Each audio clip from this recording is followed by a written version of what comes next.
Mchezo umetamatika, Tanzania dhidi ya Morocco. Tumepoteza. Neno lako kama afisa habari wa msemaji wa Tanzania Juesa.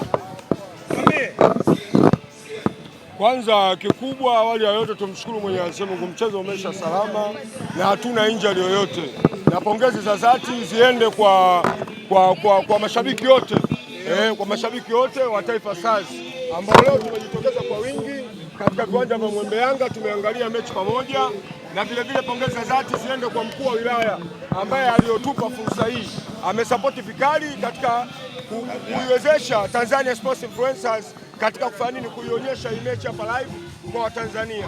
Kimwili tulikuwa tuko Tanzania, lakini kiroho tuko wapi? Tulikuwa tuko Morocco. Mpira ni mchezo wa wazi, hakuna ambaye hajashuhudia kitu kilichofanya nini, kilichotokea pale. Mimi tangu mchana nilivyoona refari sawa amepangwa yule jamaa na ile mikakati waliokuwa wameiweka Morocco, wao ndo walianza kumlalamikia yule refari. Nilikuwa nawaambia wenzangu, hizi ni techniques ambazo Morocco wanazitumia, lakini wanajua huyu mwamuzi atakuwa na advantage kwao. Hakuna aliyeshindwa kuona kwa macho yake yote mawili leo kwamba Tanzania leo tumefanywa kitu cha ajabu mbele ya rais wa FIFA na mbele ya rais wa nini wa Afrika. Yani ilikuwa inaonekana kabisa kwamba walikuwa wanaogopa leo kwamba mwenyeji akitolewa kwenye mashindano basi mashindano yataenda kufanya nini, yataenda kupooza. Lakini kikubwa, pongezi za dhati ziende kwa mwalimu wetu na benchi letu la ufundi Miguel Gamondi, ambaye ni mwalimu mwenye uthubutu mkubwa wa kuweza kuipanga timu vizuri na kuwa na mikakati thabiti na kuwa na mifumo sahihi katika kukabiliana na wachezaji wakubwa. Maanake unapozungumzia Morocco unalizungumzia taifa ambalo juzi kati tu msimu wa 2022 imeenda kuvunja rekodi ya timu za Afrika ambazo imefika katika hatua nusu finali katika kombe la la dunia na kwenda kugombania mshindi wa 3 alicheza na Croatia.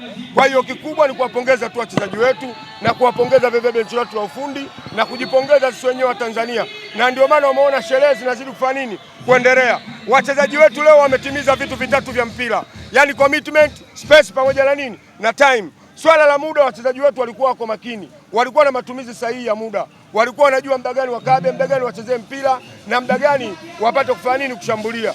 Ukija katika swala la commitment, wachezaji wamemwaga jasho, wamelitumikia taifa lao, wameipambania bendera ya taifa. Kilichokosekana kabisa ni swala la matumizi ya nafasi.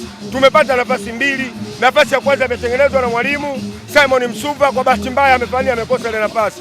Nafasi ya pili ameitengeneza tena mwalimu, amekuja ameikosa Faisal Salum Toto Faisal Sufi. Lakini ni bahati mbaya, mpira ni mchezo wa makosa, huwezi ukaadhibiwa kabla hujafanya makosa. Kwa namna ambavyo tumecheza ni wazi, kama shabiki umeridhika 100%. Ukimwona mtu hajaridhika, huyo atakuwa akili zake haziko sawa, atakuwa hana afya ya akili, kwa sababu watu wote tumeona kilichokuwa kinatokea.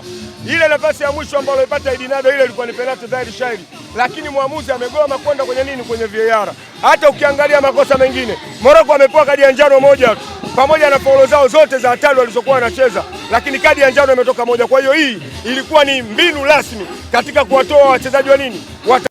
Pongezi za dhati ziende kwa safu yetu ya ulinzi ya nyuma ambayo ni Baka, Shabalala pamoja na Mnoga pamoja na Shomari Kapombe pamoja na Ibrahim Baka na captain Nondo Mwamnyeto. Yani sidhani kama Mwamnyeto anaweza akarudi tena Tanzania. Yani amekuwa na hali ya utulivu mkubwa. Baka pamoja amepewa kadi dakika za mwanzoni, lakini bado alikuwa na behave, alikuwa na tabia na hali nzuri ya kupambanaji na kucheza kwa tahadhari. Kwa hiyo kikubwa ni kuwapongeza tu sawa wachezaji wetu, na tunajiandaa katika kwenda kuwapokea airport. Tunaisikilizia ratiba, na wale mashabiki wote wa Tanzania inatakiwa twende tukawavishe mataji ya maua wachezaji wetu pamoja na benchi la ufundi.